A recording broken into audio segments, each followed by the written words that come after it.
Assalamualaikum warahmatullahi wabarakatuh. Perkenalkan, nama saya Ajeng Astu Khairunisa dengan NIM 72114191145. Di sini saya akan menjelaskan tentang menggunakan teknologi informasi dalam menjalankan e-commerce. Bab 3 pada mata kuliah Sistem Informasi Manajemen. Perdagangan elektronik atau e-commerce yaitu penggunaan jaringan komunikasi dari tiap komputer untuk melakukan proses bisnis. Nah, manfaat perdagangan elektronik ini ada 3, yaitu perbaikan layanan pelanggan sebelum, selama, dan setelah penjualan, perbaikan hubungan dengan pemasok dan komunitas keuangan, dan peningkatan imbal hasil ekonomis atas pemegang saham dan investasi pemilik. Lalu, ada e-commerce di luar batas perusahaan. Nah, kita membedakannya menjadi 2, yaitu business to consumer dan business to business. Business to consumer yaitu mengacu pada transaksi yang terjadi antara sebuah bisnis dan konsumen akhir produk. Misalnya, di toko eceran ke konsumen.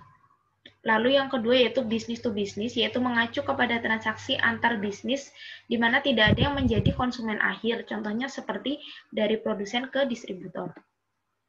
Nah, dalam e-commerce ini ada kendala-kendala seperti biaya yang tinggi, kekhawatiran akan masalah keamanan, dan peranti lunak yang belum mapan atau belum tersedia.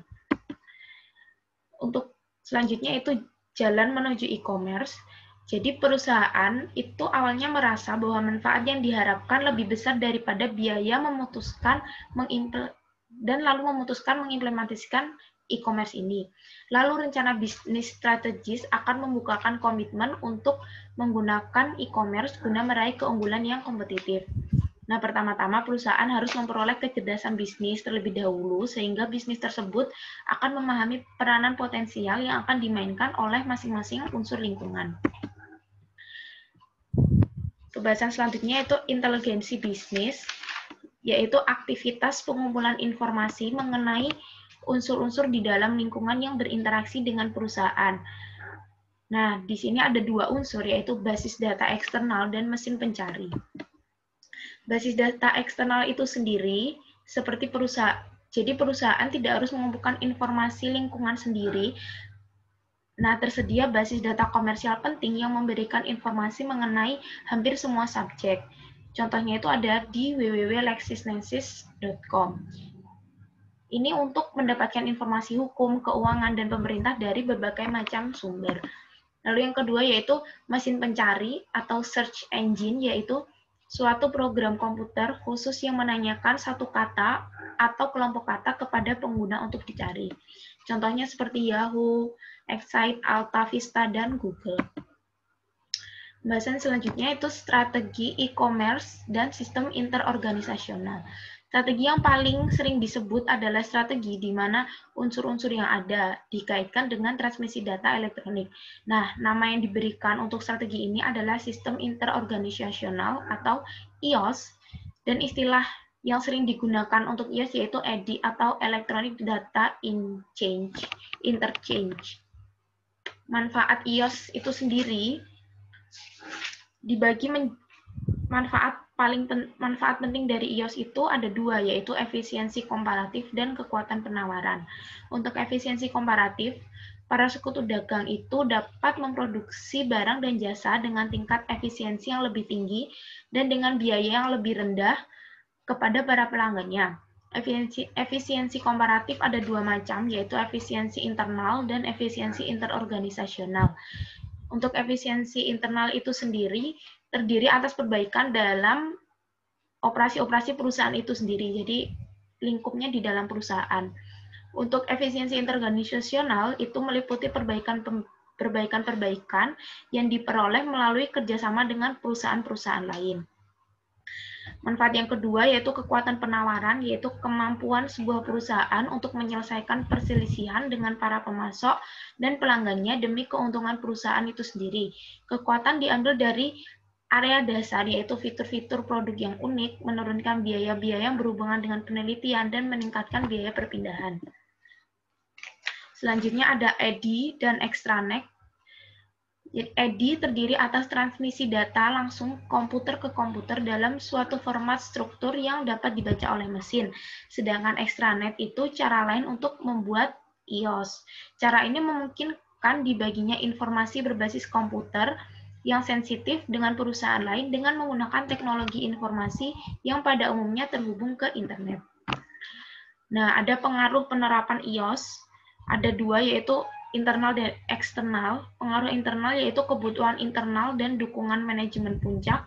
Pengaruh eksternal ada dua juga, tekanan kompetitif dan penggunaan kekuasaan.